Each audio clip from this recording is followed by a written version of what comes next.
Hello, scrufftards, vatniks, and random freaks and geeks. Welcome to the War Zone. I'm Scruffy, and this is Scruffy Tales.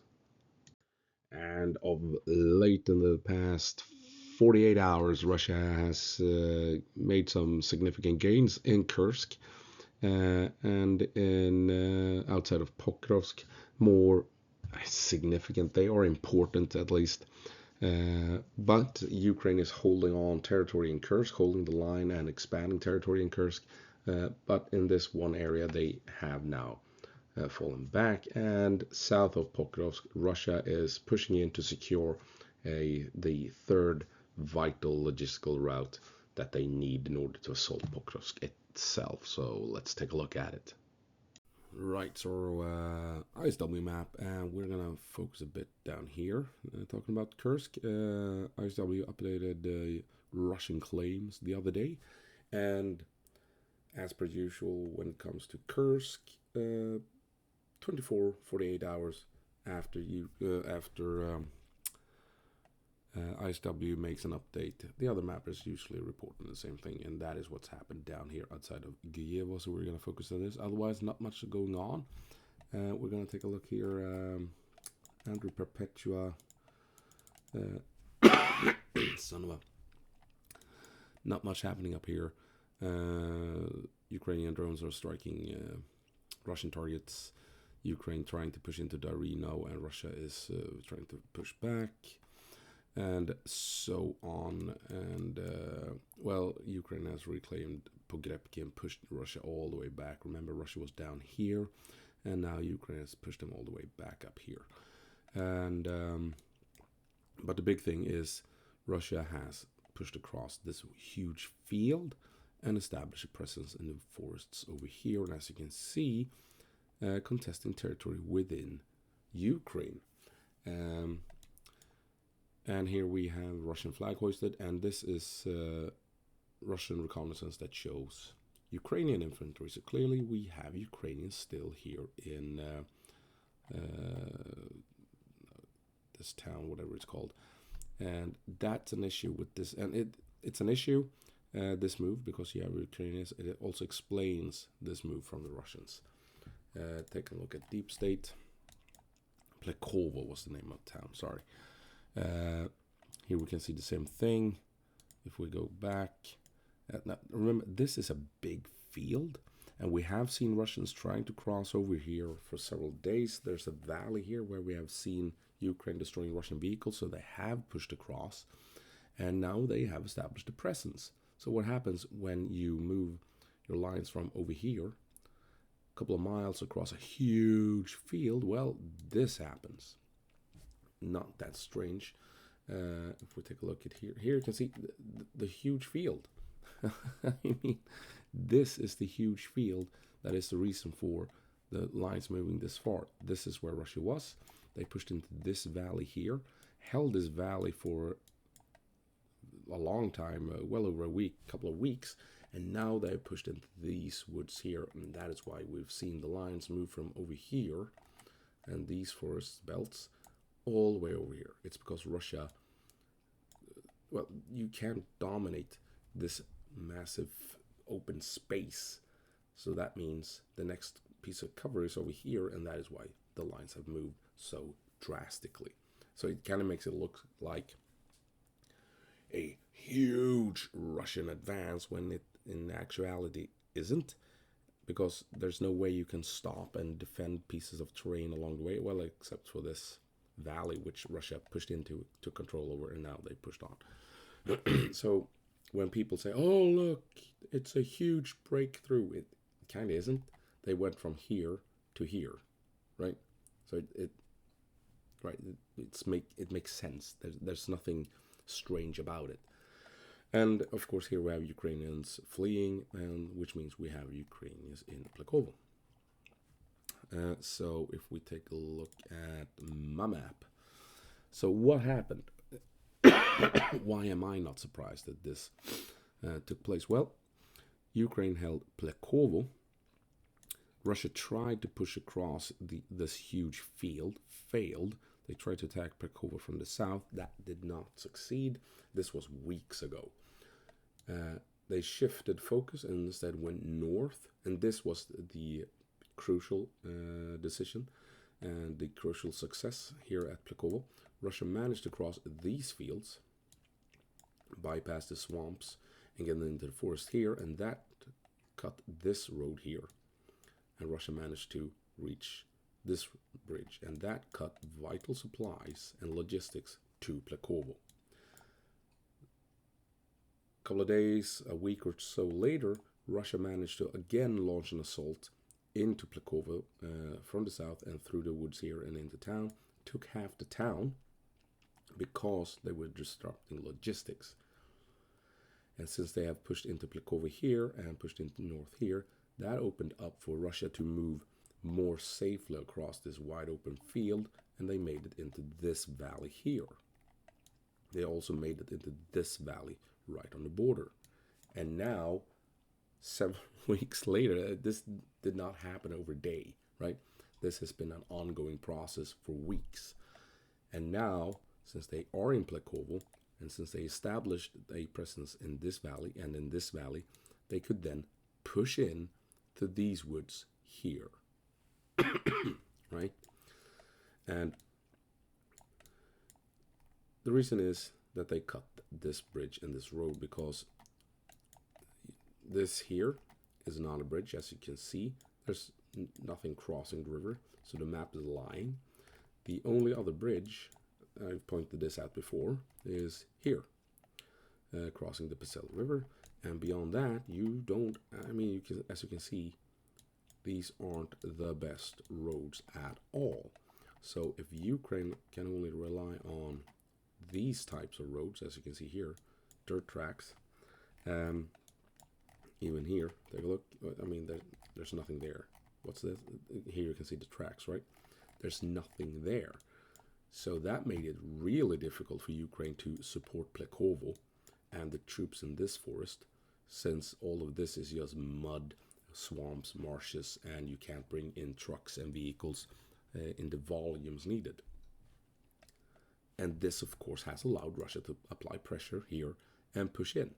Nothing strange about it. We've been talking about this for weeks, and we're now seeing this happen. The poor logistics in the area has forced Ukraine to give ground. And what Russia has done is a big blow to the Ukrainians. I was thinking that maybe Ukraine was falling back and falling back across the Pokrovsk River to Guevo. But now it seems that with Russia here, they have trapped the Ukrainians up here. So if Ukraine is falling back from the town, they're falling back into these woods. They have Russians to the north. Russia is in control of that bridge. They have Russians to the south. Russia, and as you can see here, wide open spaces. You can't really fall back south to the cover of these woods, because the Russians are all over the place. So the Ukrainians in Pokrovsk who are falling back are now taking cover in these woods. And how the hell will they get to safety? They will need to cross the River Pokrovsk, probably by boats, maybe pontoon bridges. But, I mean, they're going to be leaving behind a lot of equipment because they can't bring everything across this river. It's just not doable. And like I said, I don't think this is a crossing point at all. So, crucial move by Russia, pushing in here. It was an eventuality. I mean, it was going to happen sooner or later, unfortunately, since they took this bridge up here. People seems to be shitting bricks that Russia crossed the border here into Ukraine as they pushed into these woods. I think this is a tactical decision. I don't think this is operational or strategical. You have Myropilya down here, obviously, but I don't think Russia is trying to make a move for Myropilya and Sapsilia. Like I said, I think this is tactical.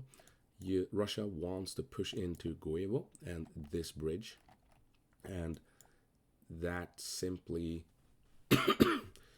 made it logical to push into these woods here and push Ukraine back, threaten the flanks here of this big forest here, to allow Russia to move in on this bridge. And they're probably going to be pushing down the woods here. As you can see, in Ukraine you have wide open fields that kind of look marshy and bog-like.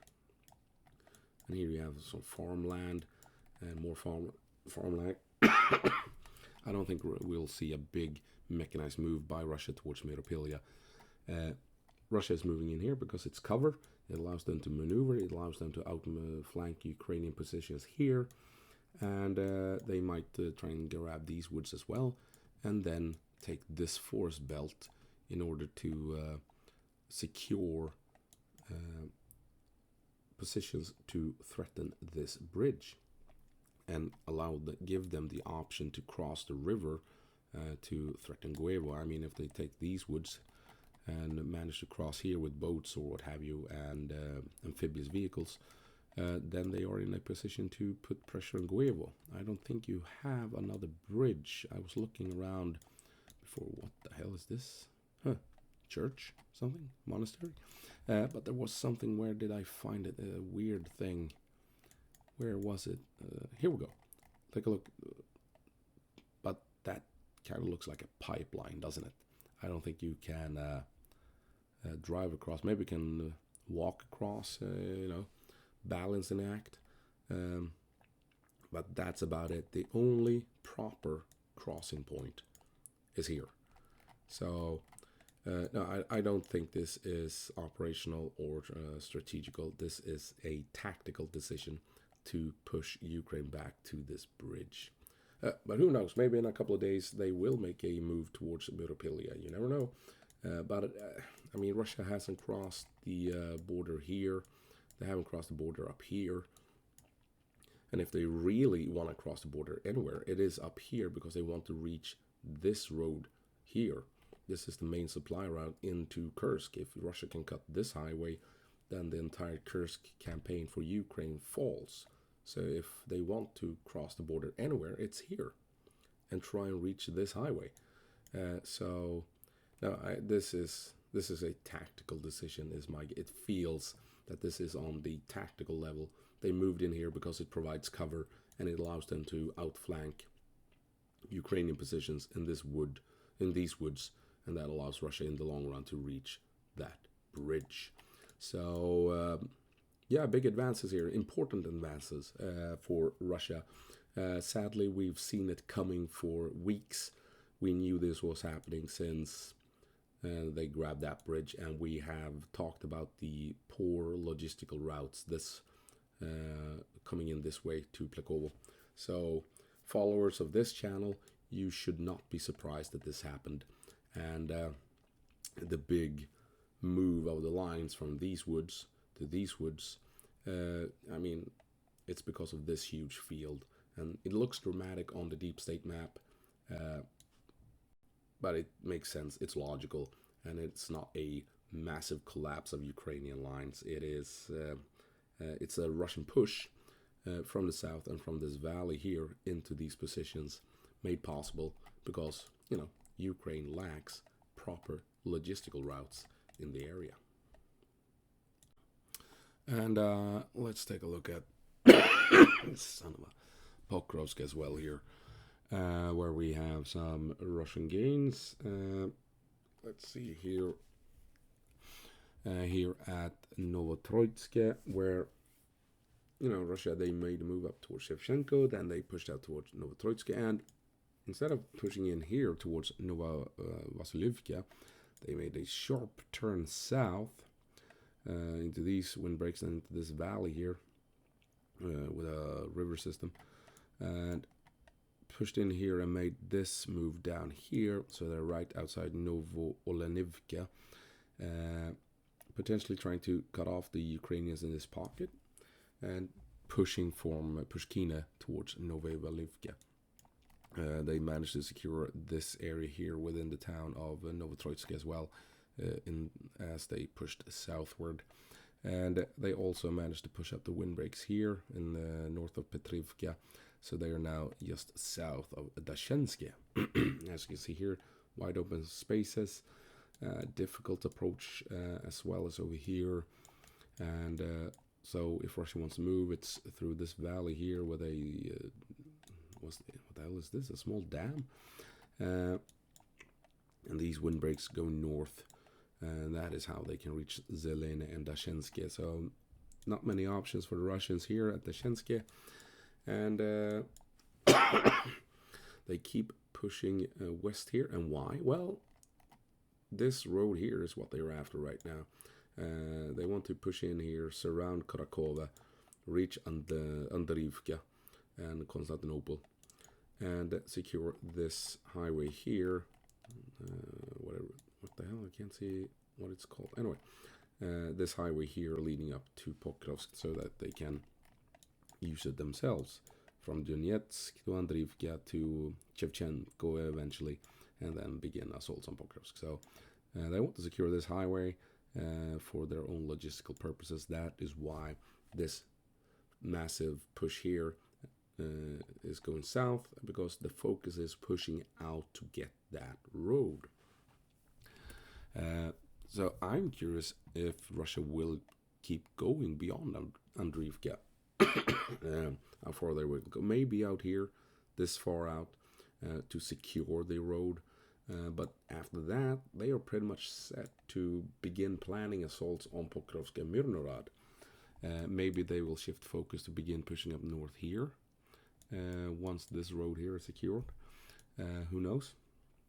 But once they have that road, they don't really need this territory here to begin planning the assault on Pokrovsk. Maybe push out to the river and this string of towns to create a buffer zone, a defensive line, so that they can securely set up positions here as they want, as they need, as they attack Pokrovsk. Maybe we'll see Russia try and push out the river. But the main focus here, quite clearly, is getting the logistical route here and secure it. So Russia may, they came in this way. They secured Krasnodar, and now they have an assault point on Myrnorod. Came down this way, secured this logistical route. Continue pushing to secure this logistical route at present.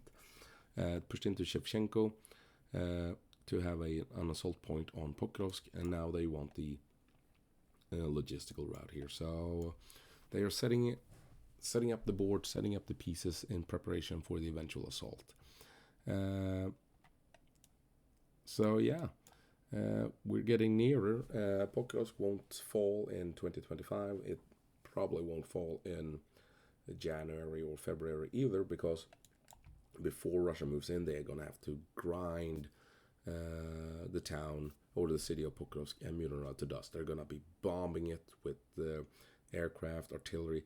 Everything in the Russian arsenal will be aimed at Myrnorod and Pokrovsk. There will be nothing left but ruins. It's going to look like Stalingrad. Make no mistake about it. It's going to be a hellscape. And only then will they be able to push into these towns.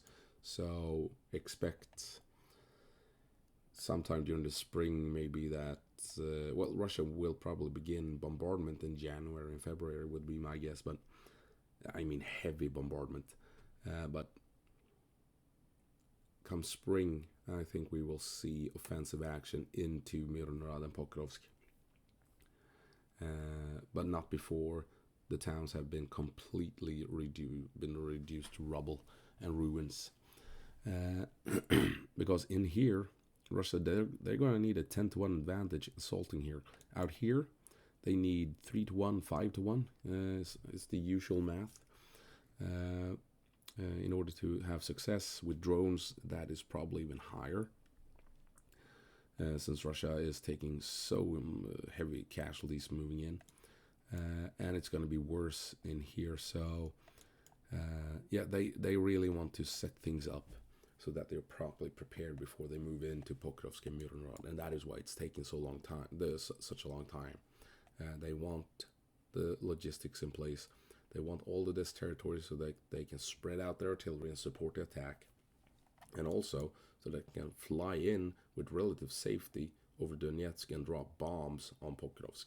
So they need to push Ukrainian air defenses back so that they can fly as close as possible with their aircraft and drop bombs on Pokrovsk and Myrnorod. And also, I mean, if they push up here, the white lines, Ukrainian logistics, if they can reach here, they can cut these 3 supply lines. I doubt they will push on, be able to push north of Dutchne. It's a pretty decent defensive line here, right here, with the Dutchne, and south of it, with the high ground and slopes and rivers and small towns acting as forts, marked here as a perimeter defense. So, yeah, Russia will be able to cut these 3 supply lines, but not the northern ones, and that makes it a difficult nuts to crack for Russia. Ukraine only needs 1 functional supply line to hold these towns potentially indefinitely. So, yeah, Russia's going to take their time before they make a move.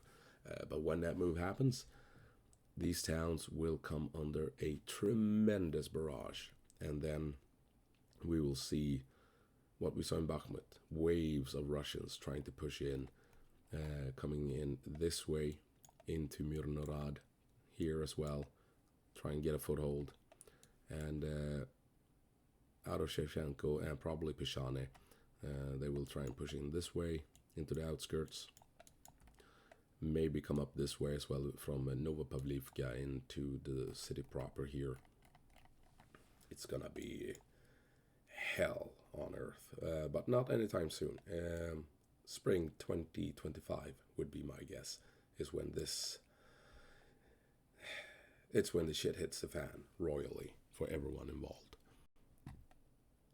And because it's fun to piss off the Vatniks, I'm just going to highlight this, as I always do.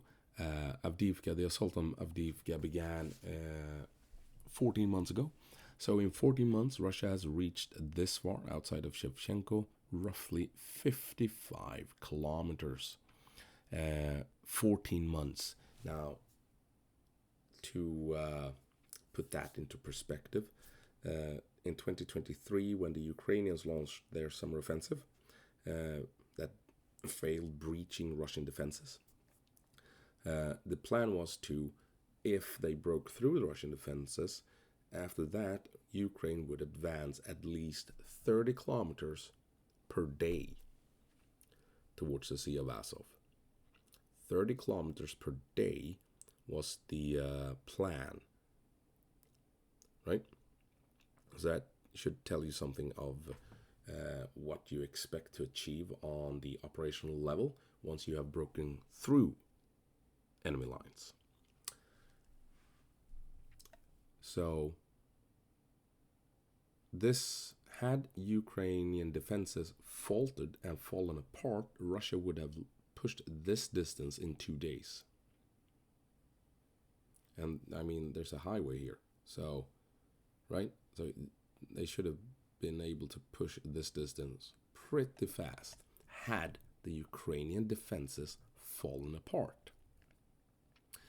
But since it has taken Russia 14 months and not 2 days, that is a clear indication that the Ukrainian lines have not fallen apart. The Ukrainian lines have not collapsed. This is a controlled fighting withdrawal. Russia is pushing, yes. Russia has manpower superiority, equipment superiority, artillery superiority, and all of that. And that is overwhelming the Ukrainians, and they have to fall back as the Russians push in. But they're still in control of their lines. They are still falling back in an orderly fashion. It is a controlled withdrawal. It is a fighting withdrawal. And that's it for this time around. I mean, Ukraine is still holding territory up in Kursk. They're still holding the line in the northern parts. And gaining territory as well. Pushing the Russians back. They're pushing into Darino, pushing up into Bugrepik and what have you. So it's not just doom and gloom up in Kursk. And in Pokrovsk, losing territory south of Pokrovsk, Ukraine can afford that as long as they're trading territory for inflicting casualties, large amounts of casualties on the Russians, which they do. And it's only when they do reach the outskirts of Pokrovsk where they really must hold the line. South of Pokrovsk, they can afford losing territory, and then because they, as long as they keep inflicting casualties, they will whittle down the Russian forces. And when it's time for the big battle in Myrnorod and Pokrovsk, hopefully the Russians will be so weak that Ukraine can crush them inside of those two cities. Anyway, that's it. I hope I'll see you in the next one. As always, go på marsch, Ukraine, and give them hell.